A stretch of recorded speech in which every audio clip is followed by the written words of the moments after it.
Voilà, bonsoir à chacun, bonsoir à chacune, que le Seigneur soit béni. On est très heureux encore dans cette nouvelle soirée de se retrouver ensemble. Je salue les amis qui nous ont rejoints sur le média.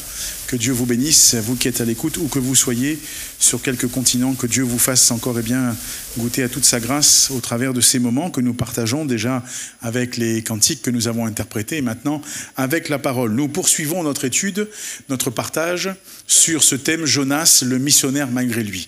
Nous avions parlé dans notre première soirée de mardi, nous avions montré et au travers de la parole qu'il y avait une résistance dans le cœur de Jonas envers ce que Dieu lui avait dit. Pourtant, le Seigneur lui avait dit « Lève-toi, va à Ninive et crie contre elle, car sa méchanceté est montée jusqu'à moi. » Nous avions souligné le fait que là où le Seigneur l'envoyait à Ninive, le peuple, donc les Assyriens, était un peuple sanguinaire, un peuple qui ne cessait de s'opposer, et non seulement, bien sûr, au royaume d'Israël et de Juda, et de ce fait de s'opposer à Dieu. Et Jonas ne comprenait pas comment est-ce que Dieu peut, là encore, jeter un regard de compassion, de miséricorde. Comment est-ce qu'il peut permettre que ces Assyriens entendent parler de l'amour de Dieu? Parce que le message, finalement, qu'il devait délivrer était un message qui devait faire prendre conscience à ces hommes, à ces femmes, parce qu'il dit « mais va et crie contre elle ». C'est-à-dire dénonce le péché, eh bien, qu'elle nourrit au sein de sa nation. Va et dénonce le péché. Alors, bien sûr, ce n'était pas bien, on peut se dire, ce n'est pas quelque chose de facile quand même. Pourquoi ? Parce qu'on se dit, mais peut-être y a-t-il de la crainte. Ce n'était pas de la crainte. Jonas n'avait pas de la crainte dans ce sens. C'est qu'il avait de la résistance à ce que Dieu lui avait dit. Nous avions parlé ensemble aussi, là encore dans notre soirée d'hier, de la manière dont le Seigneur l'a envoyé dans une formation intensive. J'ai utilisé cette image, une formation intensive de 3 jours. 3 jours, 3 nuits dans le ventre d'un poisson. Et là, il a eu un cœur à cœur avec Dieu.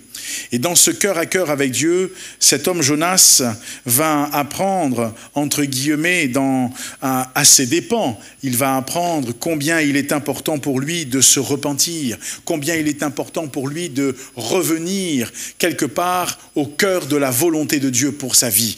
Et quand il est là dans le ventre du poisson, Jonas va déclarer, et nous l'avions lu ensemble, le salut vient de l'Éternel. Non pas qu'il pensait qu'il pouvait faire quelque chose, lui, mais il savait que sa vie, si ce n'était pas Dieu qui le sortait de là, il resterait au fond là encore dans le ventre de ce poisson et qu'il mourrait. Mais le Seigneur a miséricorde, il a beaucoup d'amour pour son serviteur et il le ramène, la Bible dit qu'à ce moment-là, le poisson va le vomir sur la terre.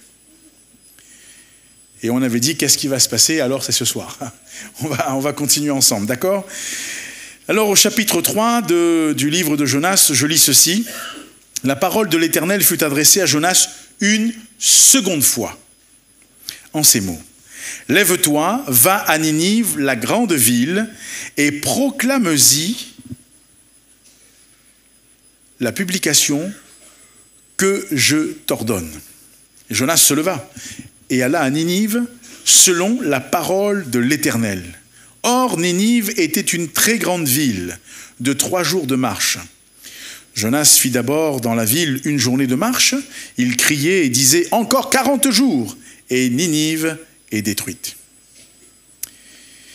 Les gens de Ninive crurent à Dieu. Ils publièrent un jeûne et se revêtirent de sacs depuis les plus grands jusqu'aux plus petits. La chose parvint au roi de Ninive, il se leva de son trône, ôta son manteau, se couvrit d'un sac et s'assit sur la cendre. Et il fit faire dans Ninive cette publication, par ordre du roi et de ses grands, que les hommes et les bêtes, les bœufs, les brebis ne goûtent de rien, ne pèsent point et ne boivent point d'eau.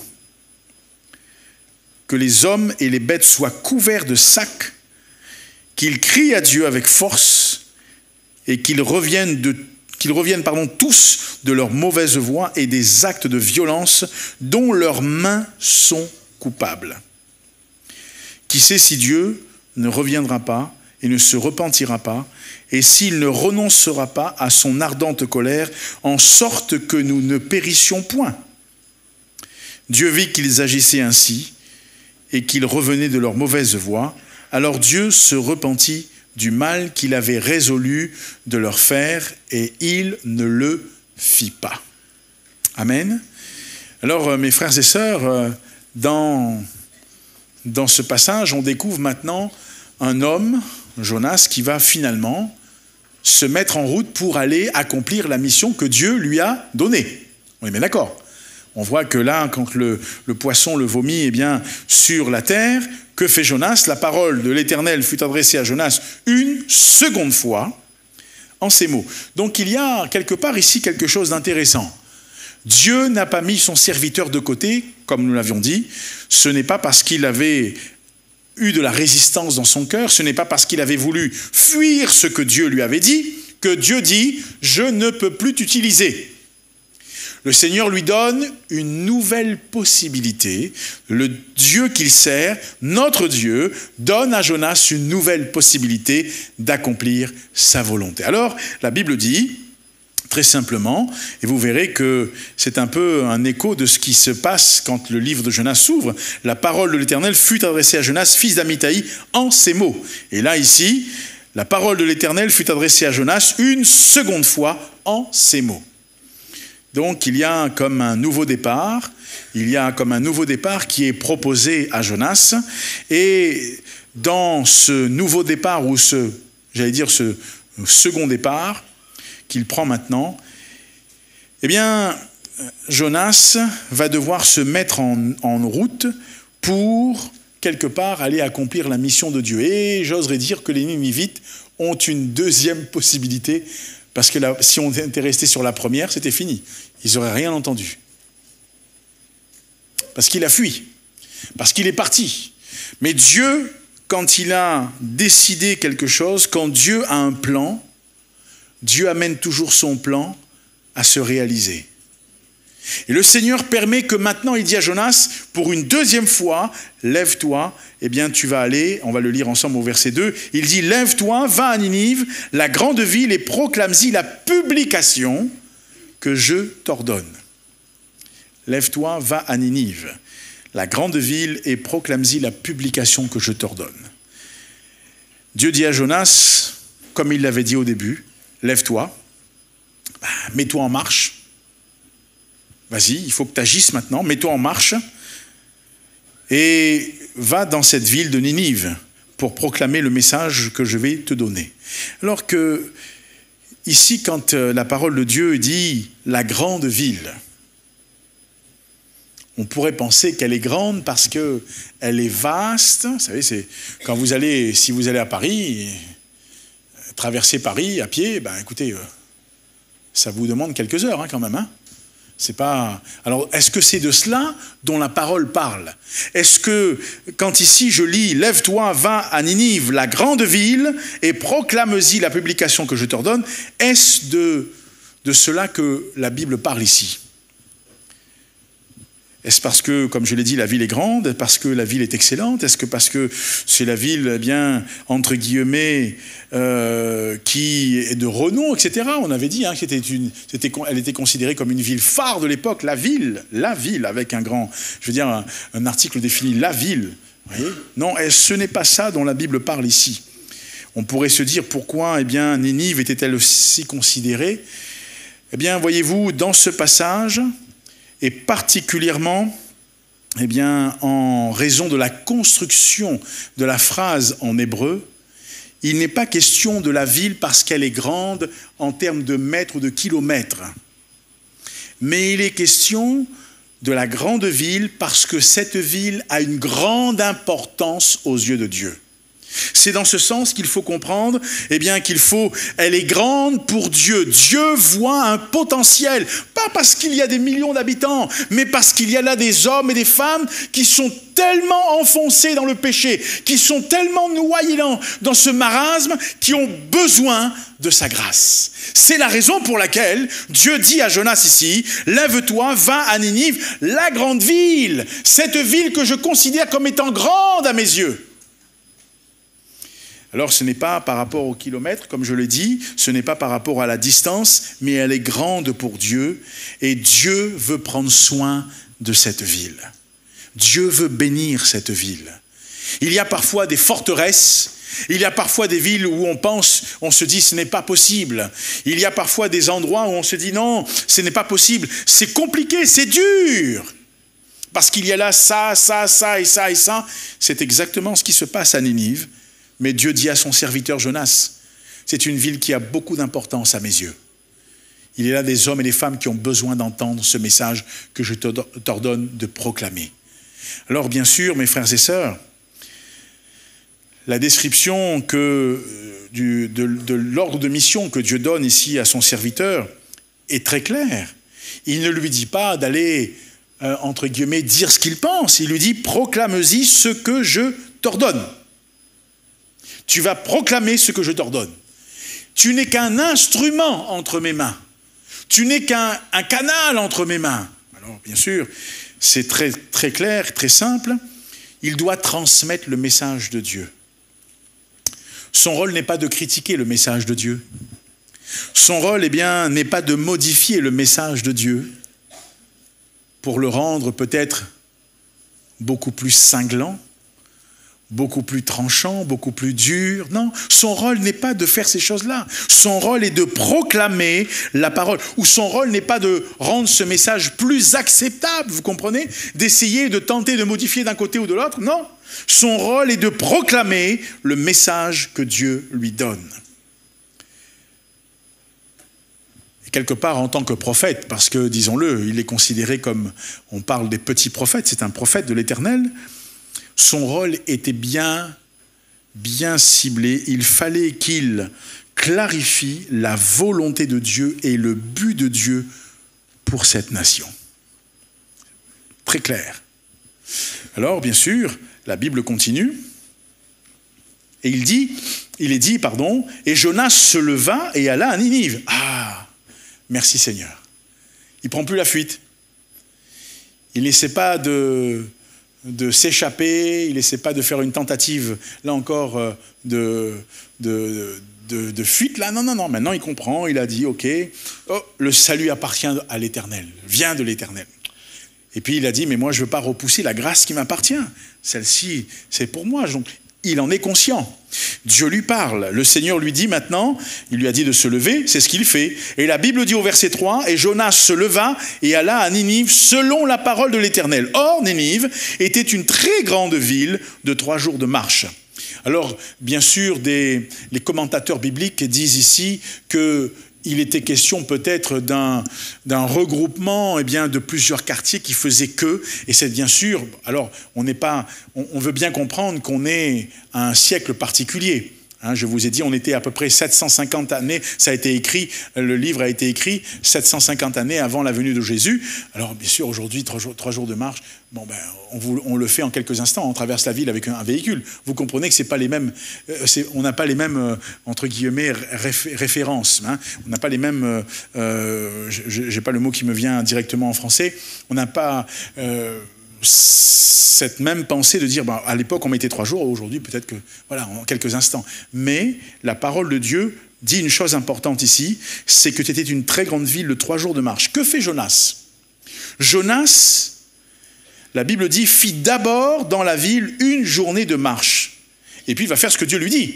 Il criait et disait, encore 40 jours et Ninive est détruite. Alors regardez bien, c'est important ici de parler du ton sur lequel il va parler. Parce que le Seigneur lui dit, proclame. Mais lui, il fait quoi? Il crie. Le Seigneur lui avait dit, crie contre elle. Mais maintenant, le Seigneur lui dit, proclame, déclare, ok. Mais lui, on a l'impression que Jonas, quand il se rend là dans cette ville de Ninive pour y prêcher la parole, ça va lui prendre 3 jours peut-être, mais d'abord il fait une journée de marche, il est là, et il est en train de faire ce que Dieu lui dit. Et vous verrez avec moi que son sermon, et vous avez celui qui enseigne avec nous à l'école biblique, au CFBOI, celui qui enseigne l'homilétique qui est là, qui est assis, c'est votre pasteur. Bon, le sermon, il est clair. Le sermon, on appelle, eh bien, là encore, eh bien, très simple. C'est un sermon qui peut-être nous, si on donnerait à un étudiant, tiens, ce soir tu prêches, et il vient et il dit, encore 40 jours, et Saint-Pierre sera renversé. Le frère va dire, bon, il faut qu'on se voit quand même, hein, il faut qu'on discute, quoi. Vous voyez ? Mais là, son message était très clair. C'est un message d'avertissement. Et quelque part, mes frères et sœurs, peu importe la forme, mais c'est Dieu qui lui a demandé de proclamer cela. Ce message avait pour but de réveiller la conscience des Ninivites. Pas de critique envers ce message, pas, là encore, d'essai de pouvoir, eh bien, entre guillemets, amoindrir le message, le rendre plus acceptable. Voyez-vous, oh, vous savez, il faut faire attention parce que, etc. Bien sûr, aujourd'hui, dans le monde dans lequel nous vivons, nous voulons, nous aussi, bien sûr, en tant que prédicateurs, nous faisons attention aux mots que nous utilisons. C'est important. Mais le péché reste le péché, disons-le. C'est comme ça. Ce qui est bien, c'est bien. Ce qui est mal est mal. Nous ne pouvons pas, eh bien, là encore, couvrir le péché, ou nous ne pouvons pas dire que faire ce qui est bien est mal. Ça, ce n'est pas possible. Mais ici, lui, il va, là encore, décrier ce message. Il va le donner, eh bien, aux Ninivites. Encore 40 jours, et Ninive sera renversée. Je crois qu'il est important que nous réalisions ici que ce que le Seigneur demande à son serviteur, vous l'avez compris, c'est qu'il délivre le message qu'il lui a donné. Ce message, nous aujourd'hui, nous avons quoi? Nous avons la parole de Dieu, nous avons l'évangile. Eh bien, il nous appartient à nous aussi de pouvoir le délivrer, tel qu'il est, sans vouloir, eh bien, changer, entre guillemets, la profondeur de ce message. La parole de Dieu nous dit que, on l'a cité dans les soirées, car Dieu a tant aimé le monde qu'il a donné son Fils unique, afin que quiconque croit en lui ne périsse point, mais qu'il ait la vie éternelle. Or, la parole dit que tous ont péché et que tous sont privés de la gloire de Dieu, mais qu'ils sont gratuitement justifiés par le moyen de la grâce, au moyen du sang de Jésus. Alors bien sûr, quand on a ce message, eh bien, qu'est-ce qui va se passer? Eh bien, prêchons le message, parlons de Jésus. Jonas ne fait qu'obéir à ce que Dieu lui demande de faire. Sauf que le ton qu'il utilise, il se plaît, il crie. Et là, il assène là encore ce message dans leur cœur. C'est important. Mais vous verrez avec moi qu'il n'y a aucune mention de repentir et il n'y a aucun récit qui parle, entre guillemets, à ce moment-là, de réponse. Personne ne répond. Il n'y a pas de réponse. C'est par la suite que les choses vont se faire. Aucun appel à venir à Dieu pour qu'il soit épargné. Juste un message d'avertissement. Et il parle de cela. Il l'avertit. De la part de Dieu, il avertit les Ninivites. Attention. Et mes frères et sœurs, Jésus dira dans l'évangile de Luc, au chapitre 11, versets 29 à 32, il dira ceci. Comme le peuple s'amassait en foule, il se mit à dire, cette génération est une génération méchante. Elle demande un miracle, et il ne lui sera donné d'autre miracle que celui de Jonas. Jésus parle de lui, de ce qui s'est passé. Car de même que Jonas fut un signe pour les Ninivites, de même le Fils de l'homme en sera un pour cette génération. La reine du Midi se lèvera au jour du jugement avec les hommes de cette génération et les condamnera parce qu'elle vint des extrémités de la terre pour entendre la sagesse de Salomon. Et voici, il y a plus que Salomon. Les hommes de Ninive se lèveront au jour du jugement avec cette génération et la condamneront parce qu'ils ne se repentirent pas à la prédication de Jonas. Et voici, il y a ici plus que Jonas. Alors, frères et sœurs, le Seigneur a validé ce qui s'est passé, je vous l'ai dit. Il a validé, il a montré que c'était un fait historique, mais qui était véridique. Beaucoup ont dit, oh, c'est une chimère, voyez-vous, on a inventé ça, c'est une histoire qui a été inventée. Non, non, non, le Seigneur en parle ici. Jésus revient sur ce moment, sur ce qui s'est passé à Ninive. Et il l'utilise comme un exemple de repentance, comme un exemple. Les gens entendent la parole de Dieu à travers de Jonas et ils répondent. Là, on va voir. Et à ce moment-là, quand il prêche, il n'y a aucune réponse. Personne. Chacun est en train de réfléchir. Parce que le but du message avait pour but de déclencher une réflexion dans leur fort intérieur. Et lorsque je lis la parole, la Bible dit au verset 5, « Les gens de Ninive crurent à Dieu ». Vous voyez qu'il n'y a aucune... Il est juste mentionné qu'ils ont cru. Et on va voir ensuite comment est-ce que ça s'est fait. Parce qu'il est dit, ils publièrent un jeûne et se revêtirent de sacs, depuis les plus grands jusqu'aux plus petits. Dans leur cœur, les Ninivites, quand ils entendent cela, ils sont sincèrement bouleversés. La réponse qu'ils vont, quelque part, montrer ou démontrer, prouve qu'ils ont entendu ce message. Plus qu'entendre, ils l'ont reçu. Et quand ils reçoivent ce message, la Bible dit qu'ils vont publier un jeûne et qu'ils vont se revêtir de sacs. Alors, bien sûr, quand vous continuez un peu plus loin, il est dit que la chose parvint au roi de Ninive. Il se leva de son trône, ôta son manteau, se couvrit d'un sac, il s'assit sur la cendre. Je voudrais juste mentionner que lorsque Jonas délivre ce message, c'est un message qui vient du cœur de Dieu. Ce message est particulier. Encore 40 jours et Ninive sera renversée. Il fallait maintenant, après ce message d'avertissement, ce qui va se passer par la suite relève du miracle. C'est Dieu qui va agir. Mais Dieu avait besoin qu'un homme prononce les paroles qu'il avait, là encore, intentionnellement données à Jonas pour les habitants de Ninive. Alors la façon dont ils réagissent est intéressante. Qu'est-ce qui se passe? Ils décrivent au travers de ce qu'ils font un deuil intérieur. Là, le cœur, il est touché. Un deuil intérieur et un changement extérieur. Parce qu'ils vont, là encore la Bible dit, et je l'ai lu avec vous, ils publièrent un jeûne et se revêtirent de sacs, depuis les plus grands jusqu'aux plus petits. La chose va parvenir au roi de Ninive. Il se leva de son trône, ôta son manteau, se couvrit d'un sac et s'assit sur la cendre. Je rappelle ici, et on en avait parlé dans la première soirée, que les Ninivites, et particulièrement les Assyriens, étaient un peuple sanguinaire. Les mains, avec leurs mains, ils avaient tué, la cruauté s'exprimait. Et dans ce passage, on voit le roi, et là encore, bien sûr, tous ceux qui sont sous sa responsabilité, connus pour ces campagnes sanguinaires, leur brutalité, leur cruauté dans les combats.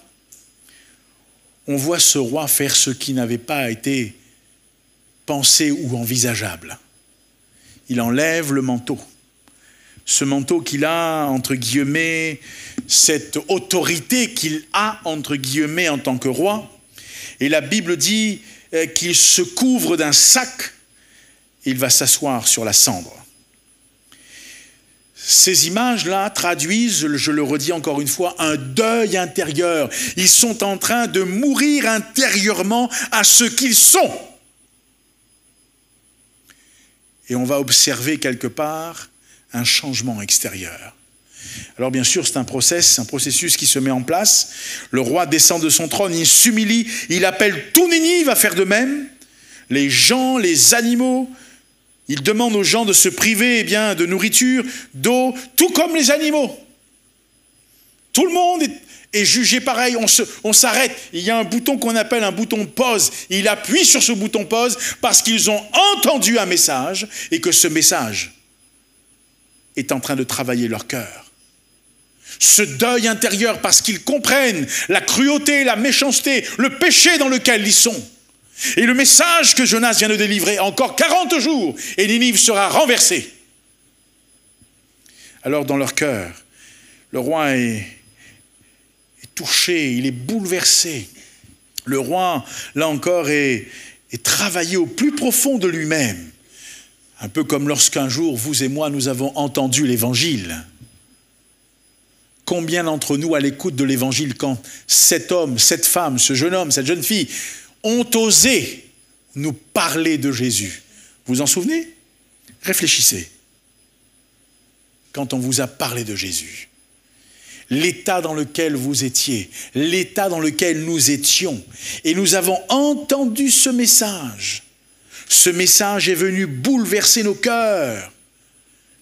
Ce que le roi fait ici, quand on a entendu ça, on avait juste quoi? Envie de quoi? De se cacher, on avait envie de s'humilier. On a compris la présence, la sainte présence de Dieu qui était là. Et notre cœur était bouleversé. Si on pouvait se cacher quelque part, on l'aurait fait parce qu'on dit, Seigneur, on a honte de ce qu'on a fait. Et le roi, quand il appelle les Ninivites à faire cela, bien sûr, il y a une privation de nourriture, d'eau, pendant un temps certain, mais ils vont porter le sac. Et ce sac était une sorte de vêtement qui était grossièrement bien fait en poil de chèvre. La coutume dans l'Ancien Testament pour le deuil, c'était la coutume de l'Ancien Testament pour le deuil, et c'était surtout la tenue habituelle du pauvre. Donc le roi, qu'est-ce qu'il dit? La grandeur, la stature, tout ce que nous avions, tout ce que nous pensions être, tout cela, nous voulons mourir à cela. Parce que nous réalisons que dans notre cœur, ce n'est pas juste, ce n'est pas bien. Le roi parle de la sorte et il demande à tous les Ninivites, et même aux animaux, de s'humilier, de revêtir ce vêtement de deuil. Et particulièrement ce vêtement du pauvre, il réalise la pauvreté spirituelle dans laquelle ils sont. On a besoin de Dieu. Le roi d'Assyrie émet ici une réponse sérieuse, pleine d'humilité, mais aussi d'espérance. Quand nous avons entendu parler de l'Évangile, comment avons-nous réagi ? Est-ce que notre prestance, notre éloquence, nos capacités, est-ce que c'est ça que nous avons amené? Non. Je crois que tout cela, nous l'avons mis de côté. Et nous avons dit, Seigneur, tel que je suis, comme dit le chant, sans rien à moi, eh bien voilà, je suis là. Je réalise ma pauvreté, je réalise ma misère. Je réalise, Seigneur, que finalement, je ne suis pas grand-chose. Je ne suis pas grand-chose. Le roi, dans son cœur, a été très honnête. Quand il a fait cela, il n'était pas en demi-teinte. Il n'était pas là encore en train de dire, voyez, allons jouer un rôle. On n'est pas dans un jeu de rôle ici. Il y a vraiment une prise de conscience. Le message que Jonas délivre ici, le message que Jonas, là encore, porte, qui vient du cœur de Dieu, est un message qui percute les consciences, qui bouleverse, eh bien, là encore, leur compréhension, leur entendement. Et là, on comprend la portée et l'autorité d'un message qui vient de Dieu. Nous pouvons porter une parole parfois. Peut-être que tu as parlé à quelqu'un, et tu lui dis, tu sais, tu te dis, ah, ça. Mais quand le Seigneur, te dit quelque chose et te dit, va, et tu vas lui dire cette parole. Des fois, tu as peur aussi, tu te dis, t'es un peu comme Jonas, quoi. Tu dis, si j'y vais, je me souviens un jour, j'étais en métropole et j'avais été invité dans une assemblée. Bon, je connaissais l'assemblée puisque j'y allais et entre guillemets, je collaborais. Mais ce jour-là, il y a une pensée qui vient sur mon cœur. Et j'étais avec les frères qui étaient avec moi à Orly et je dis aux frères, il faut qu'on prie. Parce que voilà, j'ai ce message sur le cœur. Mais tu as l'impression quand tu vas le libérer, eh bien, quelque part, si tu le dis, on peut te lapider, quoi. Tu te dis, Seigneur, qu'est-ce qu'on va faire? Mais non, Dieu, quand il te donne un message, c'est pas pour qu'on te lapide. C'est parce qu'il y a peut-être une personne qui a besoin d'entendre. Mais là, à Ninive, le roi a entendu. Les habitants ont entendu. Et il y a eu une réponse qui a été, j'allais dire, générale. Il y a eu une repentance dans les cœurs. Frères et sœurs,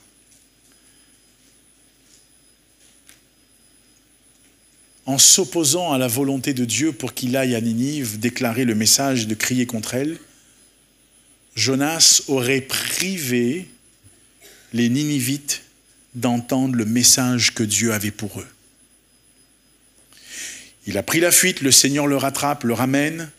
le poisson, il a cette formation intensive de 3 jours dans le ventre du poisson. Et dans cette formation intensive qu'il a, il va commencer à louer Dieu, il va commencer à faire un retour, il va commencer à déclarer la parole. Je vous avais dit qu'il était un homme de la parole, il connaissait, là encore, il devait mémoriser les textes. Et c'est à cause de cela que dans le ventre de ce poisson, dans cette formation, dans le noir où il était, il commence à citer la parole, il déclare la parole, et il revient de tout son cœur vers Dieu. Il fallait qu'il sorte de cette situation. Et la parole de Dieu nous dit qu'il déclara « Le salut vient de l'Éternel ». Alors l'Éternel parla au poisson et lui dit « Va, vomis Jonas sur la terre ». Ramène-le là sur la terre parce qu'il faut qu'il continue maintenant, il a compris, il va reprendre la route. Et Jonas, maintenant, on le retrouve là à Ninive. Vous vous rendez compte? S'il n'avait pas fait, s'il s'était opposé encore, s'il avait continué à résister, s'il avait continué à vouloir fuir, je ne dis pas que les Ninivites n'auraient pas entendu, parce que Dieu, voyez-vous, il a ses serviteurs à sa disposition. Mais c'était une question de cœur et de soumission. En refusant, Jonas se serait mis dans une situation difficile. Le Seigneur le ramène, il obéit, il y va. Le ton qu'il utilise est intéressant. Il aime prêcher, entre guillemets, là encore, parce qu'il est là, et il déclare ces choses, avec beaucoup d'autorité, comme si que ça vient de lui, quoi. Mais c'est le Seigneur qui lui demande de parler. Au final, Jonas, il n'est qu'un instrument, on l'a dit tout à l'heure. Il n'est qu'un instrument. Et mon frère, ma sœur, en revêtant ce vêtement, là encore, de deuil, mais ce vêtement du pauvre, ils déclarent que dans leur cœur, il y a un saint désir, mourir à eux-mêmes. Mais aussi, ils déclarent leur pauvreté spirituelle. Et tout cela, Dieu va s'en servir. Parce que le roi, voyez-vous, vous avez entendu ce qu'il dit au verset 9, « Qui sait si Dieu ne reviendra pas et ne se repentira pas et s'il ne renoncera pas à son ardente colère en sorte que nous ne périssions point. » Il y avait dans le cœur du roi, quelque part, un espoir. Il ne savait pas, lui, comment ça allait tourner. Il ne savait pas comment les choses allaient se faire. Lui, il ne connaissait pas Dieu. Je vous rappelle que Jonas a dit, mais moi, vous vous rappelez ce qu'on avait dit au chapitre 4 ? Car je savais que tu es un Dieu compatissant et miséricordieux, lent à la colère et riche en bonté, et qui te repent du mal. Lui, le roi, il ne savait pas comment était Dieu. Jonas le savait. Et donc, quand il parle ici, il ne se base pas sur quelque chose dont il sait déjà. Mais il dit à tous ceux qui sont là, et qui sait, si Dieu ne reviendra pas, et ne se repentira pas, et s'il ne renoncera pas à son ardente colère, en sorte que nous ne périssions pas. Il y a de l'espoir dans son cœur. Qui sait? Qui sait si Dieu ne va pas changer la vie? C'est l'espoir des Ninivites ici. Le roi ne connaissait pas qui était Dieu, mais il va apprendre. Il va découvrir qui est Dieu. Jonas sait très bien qui est Dieu. Quand il entend ça, qu'est-ce qui se passe? Le roi, lui, se repent, et le peuple se repent sincèrement de comment est-ce qu'ils avaient agi, de comment est-ce qu'ils avaient, entre guillemets, fait. Et ils se rendent compte ici qu'ils ne peuvent pas faire ce qu'ils ont eu fait avec les autres peuples. Avec les autres peuples, et quand ils venaient vers se battre contre ces peuples-là, ils les manipulaient. Ils faisaient ce qu'ils voulaient. Mais là, il se rend compte que devant ce qui se passe, il faut cette humiliation. Il faut cette prise de conscience. Il faut déclarer quelque part, il faut cette repentance. Et lui, son seul désir, c'est de dire, j'espère que Dieu nous épargnera de cette décision qu'il a prise. Et là, on voit encore la liberté et la souveraineté de Dieu. Vous savez que c'est un thème qui est un mot-clé, un thème clé dans ce livre de Jonas, la liberté et la souveraineté de Dieu. C'est Dieu qui décide, c'est lui qui est le maître, c'est lui qui est le tout-puissant. Et là encore, la parole, elle nous amène à suivre ce que Dieu dit. Jérémie, chapitre 18, dit ceci, des versets 5 à 8. Et la parole de l'Éternel me fut adressée en ces mots. ne puis-je pas agir, voyez, pour vous montrer la liberté et la souveraineté de Dieu, ne puis-je pas agir envers vous comme ce potier, maison d'Israël, dit l'Éternel. Voici, comme l'argile est dans la main du potier, ainsi vous êtes dans ma main, maison d'Israël. Soudain, je parle sur une nation, sur un royaume, d'arracher, d'abattre, de détruire. Mais si cette nation sur laquelle j'ai parlé revient de sa méchanceté, je me repens du mal que j'avais pensé lui faire. La souveraineté de Dieu. Le roi de Ninive ne connaissait pas ce Dieu-là. Lui, le Dieu qu'il connaissait, c'était la guerre. Le fait d'être sanguinaire, la cruauté, la méchanceté, pour affermir son royaume, pour affermir son trône. Il usait, là encore, de méchanceté. Alors il dit, qui sait? Parce que dans son cœur, il est touché. Encore 40 jours, et Ninive sera renversée. Qui ose parler ainsi? Lui, il est le roi. Qui ose dire que Ninive sera renversée?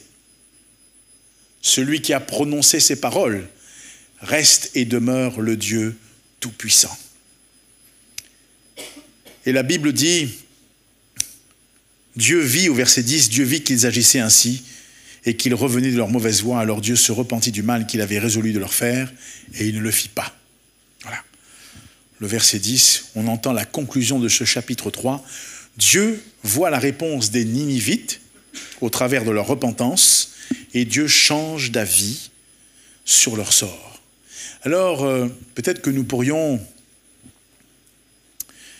peut-être très simplement, parler de quelques implications pour nous, pour l'Église. La première implication est celle-ci, la repentance commence d'abord où? C'est pas là-bas, elle commence là. Elle commence en nous. Le roi aurait pu dire, mais comment ça se fait? Qui a fait ça? Qui? Pourquoi on entend ce message? Non, il est touché et lui, dans son cœur, il ne cherche pas à savoir qui perd, qui gagne. Il sait que là, il faut prendre une décision. Alors il dit à tous les gens de son royaume, on va jeûner, on va prier, on va se tenir devant Dieu. On va se tenir là dans l'humiliation, pardon. On va jeûner, on va se tenir dans l'humiliation. On va revêtir, entre guillemets, le vêtement de deuil, un deuil intérieur qui va traduire une transformation extérieure. Et en revêtant ce vêtement, il met aussi, c'est un peu le vêtement du pauvre. Il s'humilie. La repentance, elle commence d'abord dans notre cœur. Jonas apprend la leçon au chapitre 1, au chapitre 2. Et l'histoire nous parle d'une seconde possibilité, d'un recommencement au chapitre 3. Et avant de partager quoi que ce soit sur la miséricorde et la grâce de Dieu, sur la nécessité, entre guillemets, de répondre avec les autres vers qui Dieu l'envoie, le Seigneur l'a amené, lui, d'abord dans cette formation, pour qu'il apprenne cela, pour qu'il apprenne, si tant est qu'il apprenne, mais pour qu'il l'apprenne, pour qu'il le vive.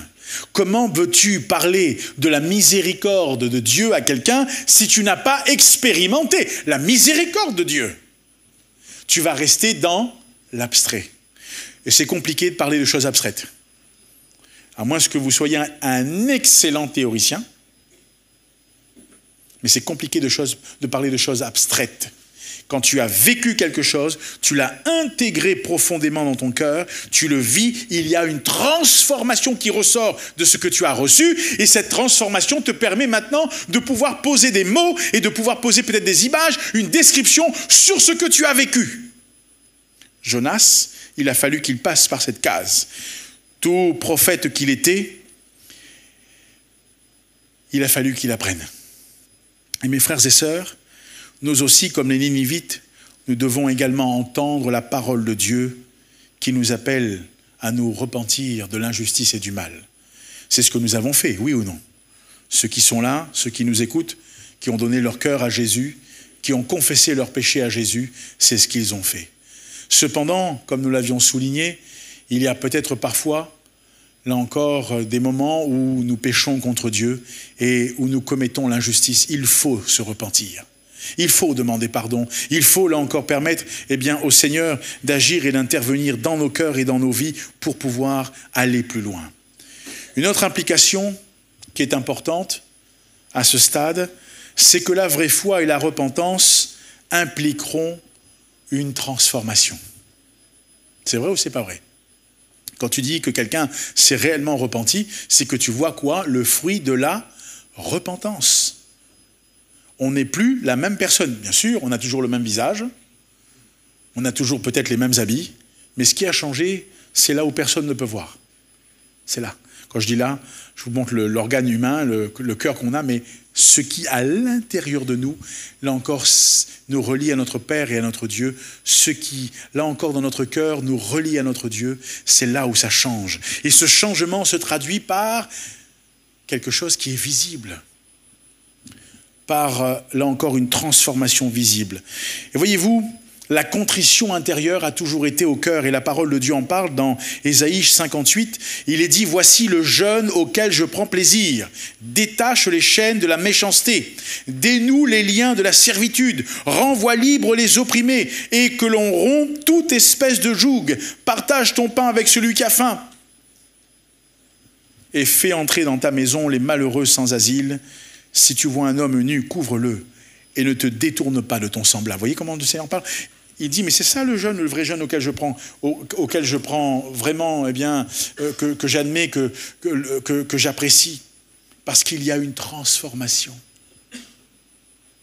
Quand tu te tiens devant Dieu, Dieu vient te transformer.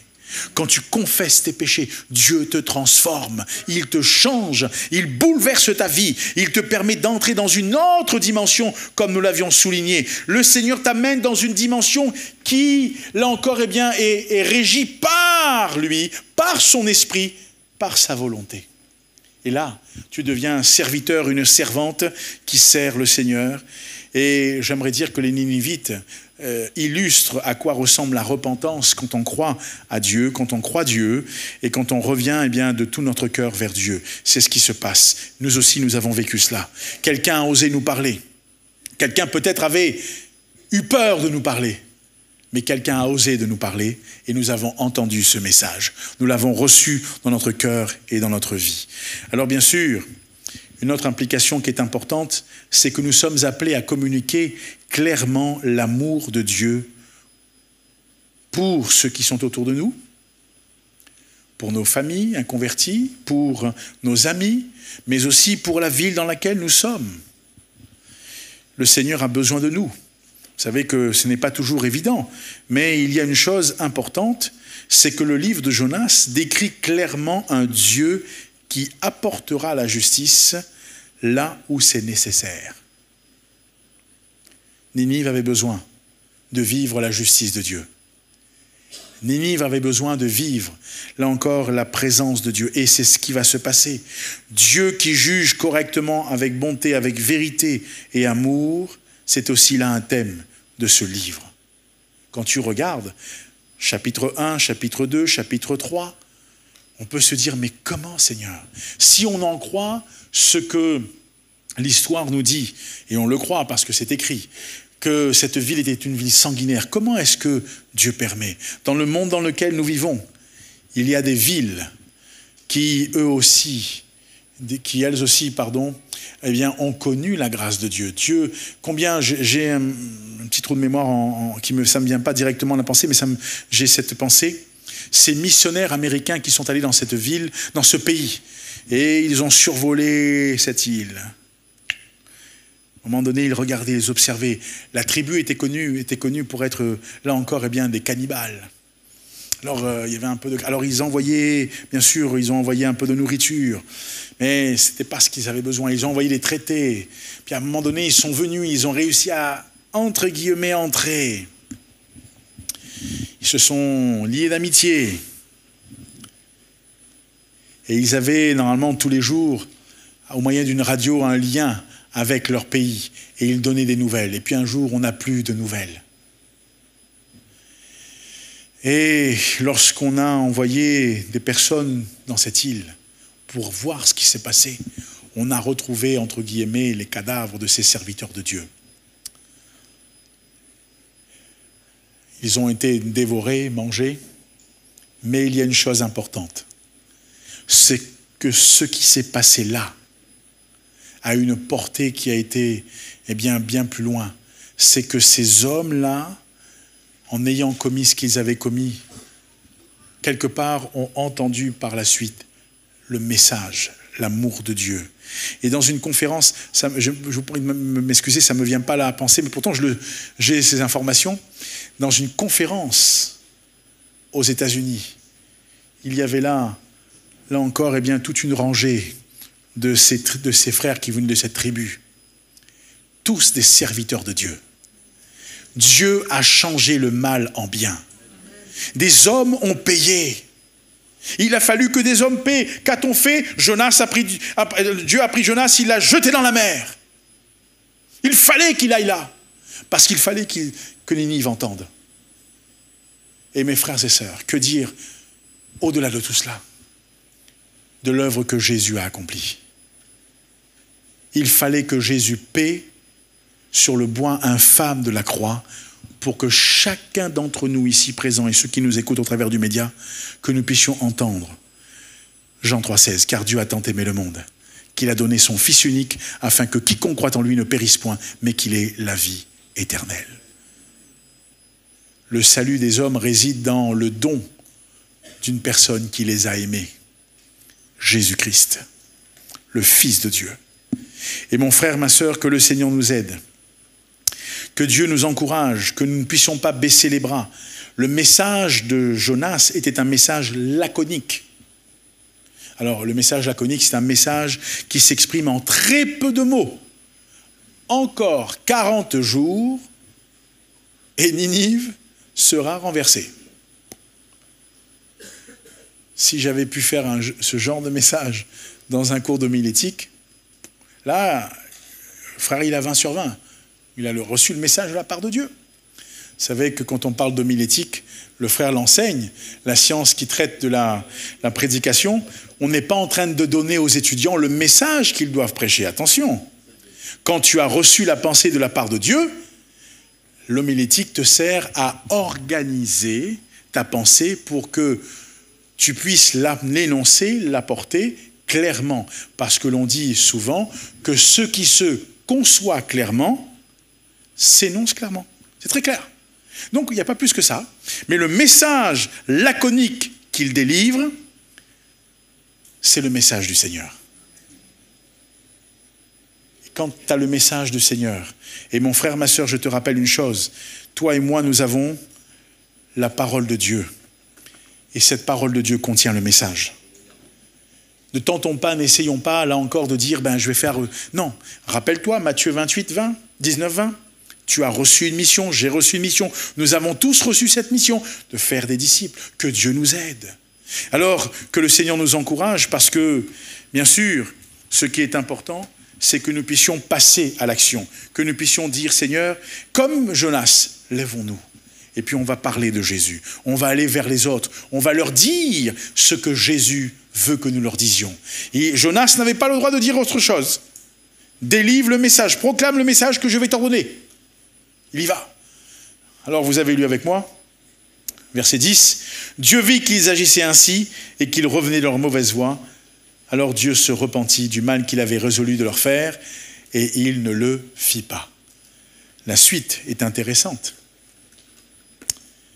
Et on va en parler demain soir, Dieu voulant. La suite est intéressante. Mais dans cette soirée, j'aimerais que nous puissions considérer, vous et moi, l'importance de vivre quelque part ce que Dieu nous dit. L'importance d'être soumis, comme Jonas l'a fait, malgré lui. C'est pourquoi j'ai écrit Jonas le missionnaire malgré lui. Il a été soumis à ce moment-là à Dieu, peu importe.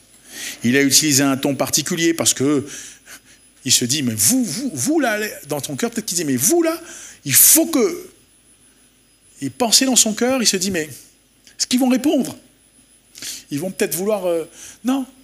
Mais ils ont répondu parce que le message ne venait pas de lui.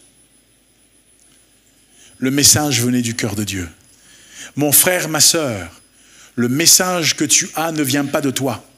Il vient de ton Dieu. Et quand tu le partages aux autres, c'est Dieu qui prend ce message, qui l'applique au cœur, qui bouleverse les cœurs et qui transforme les vies. Mais ce soir, Dieu cherche des hommes Dieu cherche des femmes, Dieu cherche des jeunes gens, des jeunes filles qui soient prêtes à dire on veut relever le défi. On veut accomplir ce que tu nous demandes d'accomplir, Seigneur. On a parlé de mettre fin à toute résistance. On a parlé de demander pardon, de se repentir, de demander pardon des péchés que nous aurions qui pourraient être là. Maintenant, on est en possibilité de pouvoir dire, Seigneur, voilà, on est là, que ta volonté soit faite. Mais il faut que nous puissions le faire. Et le Seigneur va nous encourager. Le Seigneur va faire le reste. Tout lui appartient. Le reste, c'est à lui. Allons prier le Seigneur quelques instants et demander à Dieu sa grâce. Et dans cette soirée, peut-être que c'est un temps de reconsécration pour ta vie ou de consécration. Un temps où le Seigneur t'appelle à considérer l'appel ou la direction ou ce qu'il t'a dit. Souviens-toi, Matthieu 28, c'est pour toi, c'est pour moi, c'est pour nous. Il a besoin de toi. C'est un temps peut-être où ce soir le Seigneur te rappelle une promesse qu'il a faite à ton cœur. Il t'a peut-être parlé dans ton enfance, dans ton adolescence, dans ta jeunesse, à l'âge que tu as aujourd'hui. Il te rappelle ce qu'il t'a dit, parce que Dieu t'aime. Ses projets, eh bien, la Bible dit qu'il a pour nous des projets de paix et non de malheur, afin de nous donner un avenir et de l'espérance. Notre Père et notre Dieu, nous bénissons ton nom et nous te rendons grâce.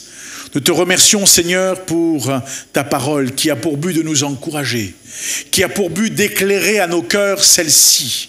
Seigneur, il nous est dit que Ninive avait une grande importance, elle était grande à tes yeux.